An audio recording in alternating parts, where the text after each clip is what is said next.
আসসালামু আলাইকুম। ছেলে শিক্ষার্থীদের জন্য আমাদের ভিডিওটা আবার চলে এসেছে। সো আমরা বিগত বা আমাদের আগের ভিডিওটাতে আমরা দেখেছি যে আমাদের আসলে মেয়ে শিক্ষার্থীদের জন্য কিন্তু কম্পিটিশনটা ছিল ৩৬০ জনে একজন শিক্ষার্থী এখানে চান্স পাবে। তো আমরা একটু মেল শিক্ষার্থীদের জন্য বা ছেলে শিক্ষার্থীদের জন্য একটু কম্পারিজনটা দেখে আসি। সো সবার আগে আমরা একটু জেনে নিই যে আমাদের আসলে এই জাবিডি ভর্তি পরীক্ষা যেটা মেয়েদের ছেলেদের জন্য আগামী 10/2 বা 10 ফেব্রুয়ারি অনুষ্ঠিত হবে 10/2 বা 10 ফেব্রুয়ারিতে। তো এখানে টোটাল আমাদের পরীক্ষায় অংশগ্রহণ করতে যাচ্ছে ৩৯,০৭৬ জন। এটা নিয়ে একটু কনফিউশন আছে, যেটা ৬৪ জন নাকি ৭৬ জন। এটা কোনো বিষয় না, আমরা আমাদের এখানে যোগ বিয়োগ করে পরবর্তীতে দেখে নিব। বাট পরীক্ষার্থী সংখ্যা ধরে নিলাম আমরা ৭৬ জন, এবং এদের জন্য সিট সংখ্যা ১৫৫টি কোটা ব্যতীত। আচ্ছা, সো তোমাদের আজকে আমি যখন ভিডিওটা পাবলিশ করছি আজকে ২ তারিখ। সো আজকে তোমাদের অ্যাডমিট কার্ড দিয়ে দিবে, এবং এই অ্যাডমিট কার্ডের মধ্যে তোমরা এই ৮ ডিজিটের যেই কি বলতে পারি রোল নাম্বার, এটা তোমরা দেখতে পাবে, এবং তোমরা একই সাথে টাইমটাও দেখতে পাবে। টাইমটা এখানে দেয়াই আছে। সো এটা তোমরা আমাদের টেলিগ্রাম গ্রুপে ঢুকে সেখান থেকে ডাউনলোড করতে পারবে, অথবা জাবিডি এর যে ওয়েবসাইট আছে সেখান থেকেও তুমি জানতে পারবে যে এই শিফটগুলোর সময় কখন। ওকে, আচ্ছা। সো প্রথম কথা যে আমাদের যে প্রথম শিফট, এখানে আসলে ২ টা মানে ব্রেক করে তারপরে এটা করা হয়েছে। আমি আসলে ঠিক জানি না এটা কেন করেছে। সো এটা কোনো সমস্যা না। আমাদের কারণ আমাদের ইন টোটাল এখানেও প্রতিযোগীর সংখ্যা ৯,৭৬৯ জন। আর আমাদের একদম শেষে গিয়ে, আচ্ছা এখানে একটু ভুল হয়েছে, এটা ৯,৭৬৯ জন। আচ্ছা, সো এখানেও আমাদের সেম, যে এখানে আমাদের ৯,৭৬৯ জন, ৯,৭৬৯ জন, অর্থাৎ প্রত্যেকটা শিফটে আমাদের ৯,৭৬৯ জন করে ৩৯,০৭৬ জন এখানে আমাদের মানে এই প্রতিযোগিতার জন্য লড়বে। আচ্ছা, সো প্রথম কথা যে আমাদের এই যে ৪টা শিফট, এখানে কিন্তু ৪টা শিফট আছে। সো এই ৪টা শিফটের মধ্যে আমাদের এই কয়জন শিক্ষার্থী লড়বে, এবং প্রত্যেকটা শিফটে আমার যেই পরিমাণ শিক্ষার্থী লড়বে এটা মূলত লড়বে আমাদের ১৫৫টা সিটের জন্য। এখন কথা যে আমাদের বিগত বছরে কেমন হতো আর এখন কেমন হতো। বিগত বছরে যে জিনিসটা ঘটতো, যে আমাদের ধরো পরীক্ষা দিয়েছে ৪২,০০০, ঠিক আছে, ৪২,০০০ শিক্ষার্থী পরীক্ষা দিয়েছে। সো এই ৪২,০০০ শিক্ষার্থীর মধ্যে, মানে ছেলে শিক্ষার্থী বা মেল শিক্ষার্থী, সো এর মধ্যে এই ৪২,০০০-এর হয়তো বা ৪টা শিফট হইতো বা ৫টা শিফট হইতো। সো এই কয়টা শিফটের মধ্যে সবগুলোকে একত্রিত করে আমার দেয়া হতো। তো এটাতে করা মানে যে ব্যাপারটা ঘটতো, যে আসলে প্রথম শিফটে ধরো আমার খুব কঠিন হয়েছে প্রশ্ন, এ কারণে এখান থেকে হয়তো বা চান্স পেতো ১০ জন। আর আমাদের অন্য একটা শিফটে খুব সহজ হয়েছে, ঠিক আছে, তো তখন আমার এখান থেকে পেতো ১০০ জন। তো এই বৈষম্যটা নিরোধ করার জন্য আমাদের এই ব্যাপারটা করা হয়েছে, যে এখন প্রত্যেকটা শিফট থেকে প্রত্যেকটা শিফট থেকে আমার যেই পরিমাণ শিক্ষার্থী এখানে মানে লড়াই করবে, তো এই পরিমাণ শিক্ষার্থীর জন্য আমাদের সিট মানে বিভক্ত করে দেওয়া হয়েছে। যেমন আমার টোটাল ১৫৫টা সিট, ৪টা শিফটের জন্য। আমার প্রত্যেকটা শিফটে নাম্বার পরে ৩৮.৭৫। তো এটাকে আমরা তো ৩৮.৭৫ তো আর পসিবল না। সো যেকোনো একটা শিফটে ৩৯ জনের আকারে, অর্থাৎ যেকোনো একটা শিফটে ৩৯ জন নিবে, বাকিগুলাতে ৩৮ জন করে। তো এভাবে টোটাল আমাদের ১৫৫টা সিট কমপ্লিট হবে। ৩-৩০-৯০। তারপরে কি? তারপরে আমাদের আ ৩ আটা সরি, আর কত? এখানে ৩ আটা ২৪। আচ্ছা, দুঃখিত, আমি ভুল বলেছি। আমি এখানে বলতে চাচ্ছি যে আমাদের ৪-৩০ ১২০, তারপরে আমাদের ৩ আটা ২৪, টোটাল কত হলো? টোটাল হলো ৪৪, এবং তারপরে যেকোনো একটা শিফটের ৯, তার মানে টোটাল ১৫৫। সো ১৫৫টা সিটের জন্য আমাদের এই ৩৯,০৭৬ জন শিক্ষার্থী লড়বে। তবে আমরা এটাকে আরো যদি স্পেসিফিক ভাবে বলি, যে আমাদের প্রথম শিফটে এই পরিমাণ শিক্ষার্থী, আমি ধরে নিয়েছি যে এটা স্টার মার্ক দিয়ে বুঝিয়েছি, যেটা হতে পারে যে এই পরিমাণ শিক্ষার্থী ৩৯টা সিটের বিপরীতে বা ৩৯টা সিটের জন্য এই পরিমাণ শিক্ষার্থী লড়বে। এর মানে যে প্রত্যেকটা আসনের জন্য, অর্থাৎ একটা আসনের জন্য আমার ২৫০ জন শিক্ষার্থী এখানে লড়াই করবে, এবং এই ২৫৫ জন শিক্ষার্থী যেখানে লড়াই করবে, তাহলে আমার ২৫৫ জনে মাত্র একজন শিক্ষার্থী এখানে চান্স পাবে। বাকি যে ২৪৯ জন আছে তারা কিন্তু কি হতাশ হবে। ওকে, আচ্ছা, এরপরে বাকি যে ৩টা আছে, ৩টাই সেম। ৩টাতেই প্রত্যেকটা শিফটের জন্য আমার ৩৮ জন করে লড়বে, ৩৮টা সিটের বিপরীতে। অর্থাৎ এটা আমাদের সিট সংখ্যা। এটা কি? এটা আমাদের সিট সংখ্যা, যে এই সিট সংখ্যাতে আমরা এই পরিমাণ সিট সংখ্যা আমার এখানে থাকবে, যেই পরিমাণ সিটে আমার মানে এই পরিমাণ শিক্ষার্থী হচ্ছে লড়াই করবে, এবং দ্বিতীয় শিফটে থেকে আমরা হচ্ছে প্রত্যেকটা শিফটেই মানে আমাদের এই ছেলেদের জন্য হচ্ছে একটা ব্যাপার ভালো হয়েছে যে প্রত্যেকটা শিফটেই আমার কি একই পরিমাণ শিক্ষার্থী লড়াই করবে। সো এই পরিমাণ শিক্ষার্থী এখানে লড়াই করবে, এবং সেখানে আমরা মাত্র 38টা সিট আমরা এখানে দেখতে পাচ্ছি যে এখানে আছে বরাদ্দ, অর্থাৎ আমাদের 257 জন, আমাদের প্রত্যেকটা মেল সিটের জন্য, আমাদের 155টা সিটের জন্য প্রত্যেকটা মেল সিটে আমাদের প্রত্যেকটা শিফটে 257 জন করে লড়বে। কতজন? 257 জন। তার মানে হচ্ছে তোমাকে যদি একটা সিট পেতে হয় তোমাকে 256 জনকে, কতজনকে? 256 জনকে। তোমার এই যে তুমি একটা হিউজ নাম্বার দেখতে পাচ্ছ না যে 39,000 এতজন এতজন, তারপরে হচ্ছে টোটাল নাম্বার ছিল হচ্ছে 86,000, এইসব তোমার জন্য কোনো বিষয় না। কারণ কি? তুমি তুমি মূলত হচ্ছে লড়াই করবা কতজনের বিরুদ্ধে? 257 জনের বিরুদ্ধে। কারণ কি? তোমার একটা সিট প্রয়োজন।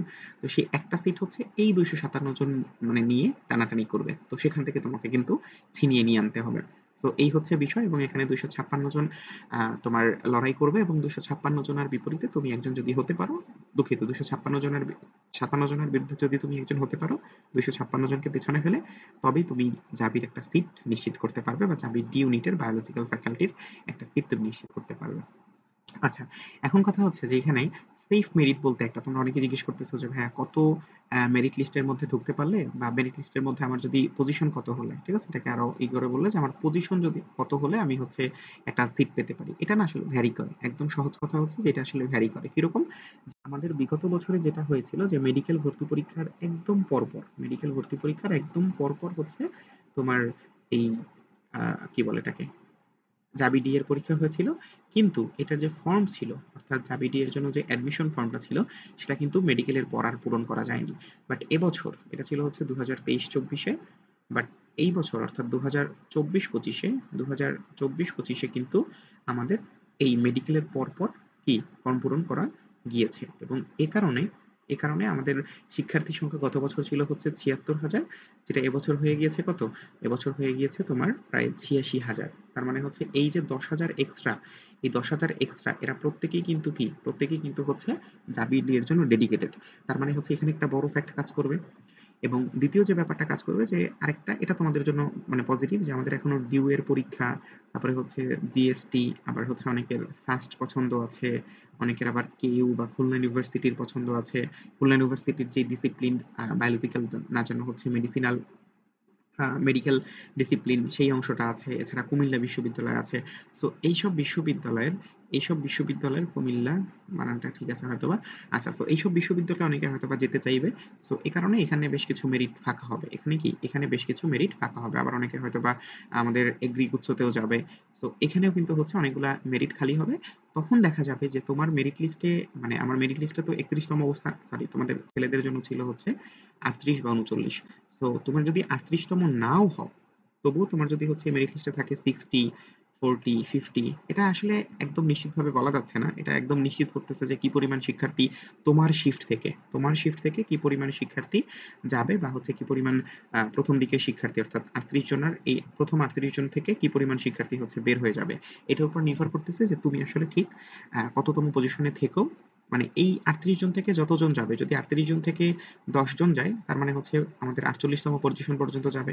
আবার যদি এখান থেকে 20 জন যায় তাহলে হচ্ছে আমাদের এটা কত, আমাদের 28 পর্যন্ত দুঃখিত, আমাদের কি বলে এটাকে, 20 জন গেলে আমাদের হচ্ছে 18, তার মানে কত, তার মানে হচ্ছে 58 পর্যন্ত যাবে। সো এই যে ব্যাপারটা, এই ব্যাপারটা সম্পূর্ণ নির্ভর করতেছে কিসের উপরে, যে কি পরিমাণ শিক্ষার্থী আমার প্রথম 38 জন থেকে বা চান্স প্রাপ্ত 38 জন থেকে চলে যাচ্ছে। তো এই হচ্ছে বিষয়। তো তোমাদের আরো কোনো প্রশ্ন থাকলে অবশ্যই আমাদেরকে করতে পারো। তোমরা হচ্ছে আমাদের যে টেলিগ্রাম গ্রুপটা আছে এখানে কিন্তু যুক্ত হতে পারো, এবং হচ্ছে তোমরা এই শেষ মুহূর্তে তোমাদের সব থেকে বেশি যে ব্যাপারটা গুরুত্বপূর্ণ একটা জিনিস দেখো, যে তুমি 9,769 জন শিক্ষার্থীর সাথে পরীক্ষা দিয়ে 39টা সিটের বিপরীতে লড়াই করবা, এবং সেই 39টা সিটের যে কোনো একটা সিট তোমার পেতে হলে 250 জনের বিরুদ্ধে লড়াই করতে হবে, ফাইট করতে হবে, বা 257 জনের বিরুদ্ধে ফাইট করতে হবে। সো এই ফাইটটা কিন্তু তোমার যত বেশি তুমি প্র্যাকটিস করবা তত বেশি কিন্তু তোমার জন্য ভালো হবে। ঠিক আছে, যত বেশি কি তোমার জন্য ভালো হবে। কারণ কি, যখন তুমি একটা প্রশ্ন ভুল করতেছো, ধরো তুমি হচ্ছে পরীক্ষার আগে একটা প্রশ্ন ভুল করলা, ঠিক আছে, তুমি কিন্তু এটা দেখবা যে এটার ব্যাখ্যাটা কি, তারপরে হচ্ছে এটা কিভাবে আসলো, এটার বাকি অপশনগুলো, এগুলা কিন্তু তুমি দেখবা এবং পরীক্ষার হলে যখন দেখবা যে ওই প্রশ্নটা আবার তোমার সামনে আসছে বা ওই প্রশ্নটার কিভাবে পড়ার কারণে ওই প্রশ্নের প্যাটার্নে অন্য একটা প্রশ্ন তোমার সামনে আসছে, তখন কিন্তু তুমি সেটা সঠিকভাবে দাগাতে পারবা। এবং এখানে একটা প্রশ্ন ভুল করা মানে হচ্ছে 1.20 তোমার হচ্ছে কাটা যাওয়া, আর একটা প্রশ্ন সঠিক করা মানে হচ্ছে 1.20 বা 1.20 সঠিক হওয়া। বলতে পারো কিভাবে, কারণ হচ্ছে তুমি যদি এটা ভুল করতে তাহলে তো তোমার পুরো 1.20, প্রথমত ওইটা মাইনাস তো হইতোই, সাথে কি একটা ভুল করার জন্য আবার তোমার হচ্ছে কি বলে এটাকে 20 মাইনাস হইতো। তো এ কারণে আমার একটা 20, তোমাকে একটা কথা বলি যে আমাদের গত বছর মানে আমরা সাধারণত যেটা হয় যে যে প্রথম হয় তার হয়তো বা কি বলে এটাকে তোমার মেরিট লিস্টে নাম্বার থাকে। আমাদের তো ৮০ মার্কের পরীক্ষা হয়, সো এই ৮০ মার্কের মধ্যে তার হয়তো বা নাম্বার থাকে কত, তার নাম্বার থাকে হয়তো বা ৬৪ বা ৬৫, বাট সেকেন্ডে থাকে তার নাম্বার থাকে হয়তো বা ৬৩ বা হচ্ছে ৬২। কিন্তু এই ৬৩-৬২ থেকে তোমার ৩১তম অবস্থান এই পর্যন্ত নাম্বারের ডিফারেন্স হয় কত জানো? 0.80 অথবা হচ্ছে 1.80। তার মানে বুঝতেই পারতেছো যে এখানে একটা প্রশ্নেরও না, একটা প্রশ্নেরও কোনো ব্যাপার না। এখানে কি, এখানে হচ্ছে জাস্ট নেগেটিভ মার্কিং এর যে 20 আছে এটার উপর নির্ভর করতেছে তোমার ইন টোটাল অবস্থান বা মেরিট পজিশন। এবং তোমার মেরিট পজিশন যত সামনে আগাবে তত তুমি হচ্ছে তোমার প্রায়োরিটি যেই সাবজেক্টগুলো আছে, ডিজারেবল সাবজেক্টগুলো আছে, যেমন হচ্ছে তোমাদের অনেকেরই পছন্দ আছে ফার্মেসি, আবার আমি অনেকে দেখলাম যে বিজিই মানে হচ্ছে আমাদের যেই বায়োটেকনোলজি এবং জেনেটিক ইঞ্জিনিয়ারিং এটা অনেকের পছন্দ, আবার অনেকে দেখলাম যে মাইক্রোবায়োলজি পছন্দ, আবার অনেকে পছন্দ করছে পাবলিক হেলথ, মোস্ট ডিমান্ডিং একটা জিনিস পাবলিক হেলথ। সো আবার অনেকে হয়তো বা বোটানি জুলজিও পছন্দ করতেছে। এই কি কারণে বলতো? কারণ হচ্ছে যে এগুলা কিন্তু হচ্ছে বেশ বড়, মানে এরা হচ্ছে মানে এই বোটানি জুলজির যে শিক্ষার্থীরা এরা কিন্তু হচ্ছে আমাদের জাবিতে সব থেকে বেশি মানে প্র্যাকটিক্যালের জন্য স্পেস পায়। বড় বড় দুইটা বাগান। এবং অনেকে আবার হয়তো আমাদের বায়োকেমিস্ট্রি হচ্ছে আমি প্রথমবারের মতো পেয়েছিলাম। এবং আমিও হচ্ছে তোমার জাবি থেকে বিলং করছি, নিশ্চয়ই জানো। এবং হচ্ছে আমার পজিশন ছিল 31তম বা হচ্ছে এটা 51st লেখার কথা না, আমি বারবার ভুল লিখতেছি। আচ্ছা, সো এখানে তোমার হচ্ছে 31তম যে অবস্থান, এই অবস্থান হচ্ছে আমার 2021-22 সালে ছিল। এবং তারপরে তোমরা হচ্ছে এখন 2024-25-এ, তার মানে হচ্ছে তোমরা প্রায় আমার 3টা ব্যাচ পরে পরীক্ষা দিচ্ছ। এবং আশা করি তোমরা হচ্ছে আমার একজন জুনিয়র হিসেবে এখানে আসতে পারবে ইনশাল্লাহ। সো তোমাদের এই প্র্যাকটিস বা হচ্ছে এক্সামটাকে আরো বেশি কনভেনিয়েন্ট করতে আমরা হচ্ছে আমাদের যে অ্যাপ আছে বিব্রেইনার অ্যাপ, সেই অ্যাপে কিন্তু তোমাদের জন্য আমরা এক্সামের ব্যবস্থা করেছি। এবং খুবই নামমাত্র মূল্যে শেষ মুহূর্তে তোমাদের জন্য আমরা হচ্ছে এই বিশেষ ব্যবস্থাটা নিয়ে এসেছি। তোমরা বিব্রেইনার অ্যাপ ইনস্টল করে প্লে স্টোরেই পাবা। সেখান থেকে কিন্তু তুমি চাইলেই অনেক ইজিলি কিন্তু তুমি হচ্ছে সেখান থেকে কি করতে পারবা, তোমার অ্যাপ ইনস্টল করে তোমরা হচ্ছে এখানে পরীক্ষা দিতে পারবে বা এক্সাম গুলো দিতে পারবে। এবং হচ্ছে বেশ কিছু এমসিকিউ সলভ ক্লাসও আছে, সেগুলো তোমরা হচ্ছে এখান থেকে করতে পারবে। যে কিভাবে তুমি এই 55 মিনিটে তুমি হচ্ছে দুঃখিত 55 মিনিটে 80টা এমসিকিউ তুমি আসলে ঠিক কিভাবে দাগাবা, এটা হচ্ছে তোমাকে শেখানো হবে ইনশাল্লাহ। তোমাদের সাথে আবার দেখা হবে। আমাদের ইউটিউব চ্যানেলটা সাবস্ক্রাইব করে রেখো। তোমাকে অনেক অনেক ধন্যবাদ ভিডিওটা দেখার জন্য। আসসালামু আলাইকুম, বেস্ট অফ লাক।